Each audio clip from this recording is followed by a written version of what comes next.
Hasil otopsi kedua Juliana Marins ungkap masih hidup 32 jam usai terjatuh di Gunung Rinjani. Hasil otopsi kedua atas jenazah Juliana Marins 26 tahun, pendaki asal Brasil yang tewas saat mendaki Gunung Rinjani Lombok, Nusa Tenggara Barat, mengungkapkan fakta mencengangkan. Juliana disebut masih hidup selama 32 jam setelah terjatuh pertama kali di kawasan pendakian Rinjani. Fakta ini disampaikan oleh pihak keluarga bersama sejumlah ahli forensik dalam konferensi pers yang digelar pada Jumat, 11 Juli 2025, sore waktu Brasil. Juliana baru meninggal setelah terjatuh untuk kedua kalinya di jalur pendakian. Ia masih bertahan hidup selama 32 jam setelah jatuh pertama, ungkap Mariana Marins, kakak kandung korban, seperti dikutip dari media Brasil, G1 Globo. Menurut keterangan Reginaldo Franklin, ahli forensik dari Kepolisian Sipil Brasil, Juliana diduga mengalami 2 kali insiden jatuh.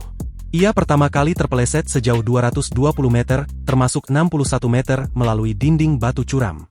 Setelah itu, ia mengalami benturan fatal di kepala saat jatuh kedua kalinya pada Jumat, 20 Juni 2025. Mariana menambahkan area yang menjadi lokasi jatuhnya Juliana terdiri dari bebatuan dan pasir yang terjal, menghubungkan titik awal pendakian menuju lokasi korban ditemukan. Otopsi juga mengungkap bahwa kematian Juliana diperkirakan terjadi pada 22 Juni 2025 pukul 12.15 waktu Brasil, berdasarkan temuan biologis berupa larva di kulit kepala. Tanggal 22, tengah hari, ditambah 15 menit. Itulah waktu kematian Juliana Marins. Dia bertahan sekitar 32 jam setelah jatuh pertama, kata Franklin. Nelson Massini, seorang ahli forensik swasta yang ikut dalam proses otopsi kedua, menyebut bahwa korban telah mengalami cedera paha sejak terjatuh pertama kali. Itu adalah kematian yang agonis, hemoragik, dan menyakitkan, ujar Massini. Otopsi mengungkap penyebab kematian Juliana Marins adalah trauma berat akibat jatuh dari ketinggian yang menyebabkan pendarahan internal, cedera polivisceral, dan politrauma akibat benturan energi tinggi.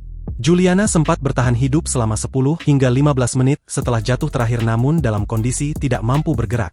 Radiologi menunjukkan adanya fraktur pada tulang rusuk, paha, dan panggul.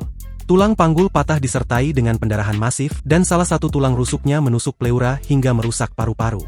Ia juga mengalami memar di tengkorak yang menyebabkan pendarahan otak, luka di dahi, dan patah tulang paha. Dia mengalami luka parah yang membuatnya tidak bisa bergerak sebelum akhirnya meninggal, jelas Franklin. Mariana Marins mengungkap bahwa foto terakhir Juliana saat masih hidup diambil oleh drone pada Sabtu, 21 Juni 2025, pukul 6.59 WITA. Sekitar pukul 7.51 WITA, seorang turis asal Spanyol sempat melihat Juliana masih hidup dan berteriak minta tolong, namun proses evakuasi yang lambat membuat keluarga kecewa. Basarnas baru bisa turun hingga 150 meter dari tebing padahal Juliana berada di kedalaman 220 meter. Dengan keterbatasan alat mereka tidak dapat menjangkaunya, ujar Mariana. Download Tribun X sekarang, menghadirkan lokal menjadi Indonesia.